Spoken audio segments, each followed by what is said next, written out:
ये कहानी एक ऐसी एक्ट्रेस की है जिनके आते ही सीन शुरू नहीं होता था बल्कि पूरा माहौल ही बन जाया करता था। मेरे हाथों में नौ चूड़ियां हैं। ये कहानी एक ऐसी कलाकार की है जिनकी आंखें डायलॉग से पहले ही बोलती थी और जिनकी मौजूदगी में हीरो भी खुद को छोटा महसूस करने लगता था। बचपन की मासूम हंसी, आंखों में गहराई और अदाकारी में ऐसा जादू था कि कैमरा उनसे नजरें हटा ही नहीं पाता था। उन्होंने बहुत ही छोटी उम्र में कैमरे का सामना किया, लेकिन डर कभी उनकी आंखों में नहीं दिखाई दिया, क्योंकि एक्टिंग उनके लिए मेहनत नहीं बल्कि उनका स्वभाव था। लेकिन अब वो एक्ट्रेस हमारे बीच नहीं है। उस एक्ट्रेस का नाम था श्रीदेवी, जिनकी मौत दुबई के एक होटल जुमेरा एमिरेट्स टावर के कमरा नंबर 2201 में बाथटब में डूबने से हुई थी। नमस्कार दोस्तों, आज की ये कहानी सिर्फ एक कहानी नहीं है बल्कि एक ऐसा सवाल है जिसने पूरी फिल्म इंडस्ट्री को हिलाकर रख दिया था। क्या एक 5 फीट 7 इंच की महिला की मौत 5 फीट 1 इंच के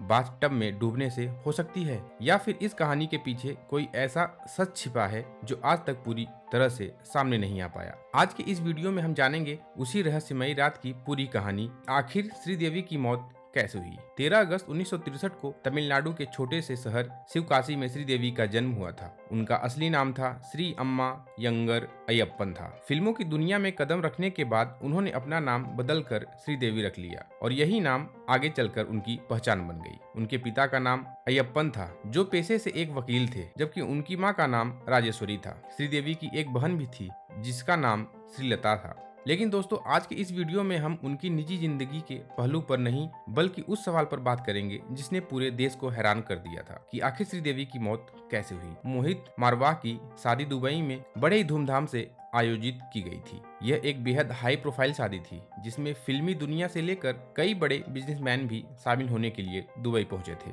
दोस्तों, आपको बता दूं कि मोहित मारवाह श्रीदेवी के भतीजे लगते थे। यूं कहें कि वह बोनी कपूर के भाई संदीप मारवाह, जो नोएडा फिल्म सिटी के संस्थापक थे, उनके बेटे हैं। इस शादी में शामिल होने के लिए श्रीदेवी अपने पति बोनी कपूर और छोटी बेटी खुशी कपूर के साथ 18 फरवरी को दुबई पहुंचती हैं। 21 फरवरी 2018 को शादी बड़े ही धूमधाम से संपन्न होती है।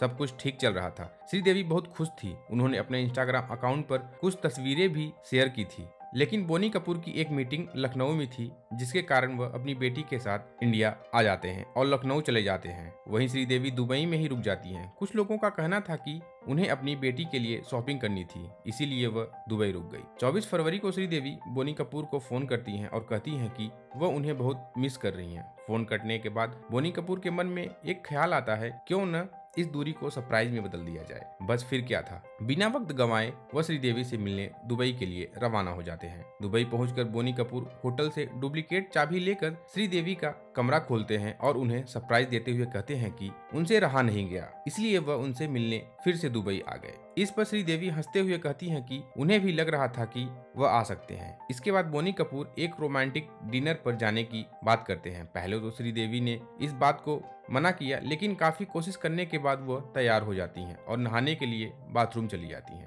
बाद में बोनी कपूर कमरे में बैठकर भारत और दक्षिण अफ्रीका का मैच देखने लगते हैं। अचानक उन्हें याद आता है कि आज तो शनिवार है, इसलिए होटल में भीड़ बहुत होगी। यह सोचकर वह आवाज लगाते हैं कि जल्दी करो, नहीं तो हम बहुत लेट हो जाएंगे। उस वक्त रात के करीब 8 बज रहे थे। आवाज लगाने के बाद भी कोई जवाब नहीं आता है। बोनी कपूर फिर से आवाज लगाते हैं, लेकिन इस बार भी कोई हरकत नहीं होती है। उनका मन घबराने लगता है। वह बेडरूम से बाहर आते हैं। बाथरूम का दरवाजा खटखटाते हुए एक बार फिर से श्रीदेवी को आवाज देते हैं, लेकिन फिर भी कोई प्रतिक्रिया नहीं होती है। बाथरूम के अंदर से सिर्फ पानी के लगातार गिरने की आवाज आ रही थी। इससे बोनी कपूर और ज्यादा घबरा जाते हैं और दरवाजा को जोर से धक्का देते हैं, जिसके कारण दरवाजा टूट जाता है। सामने का दृश्य दिल दहला देने वाला था। श्रीदेवी बाथटब में पूरी तरह डूबी हुई थी। हैरानी की बात यह थी कि बाथटब से पानी बाहर नहीं बह रहा था, मानो सब कुछ वहीं थम गया हो। बोनी कपूर कांपते कदमों से उनके पास पहुंचते हैं, धीरे से उन्हें छूते हैं और उसी पल उन्हें एहसास हो जाता है कि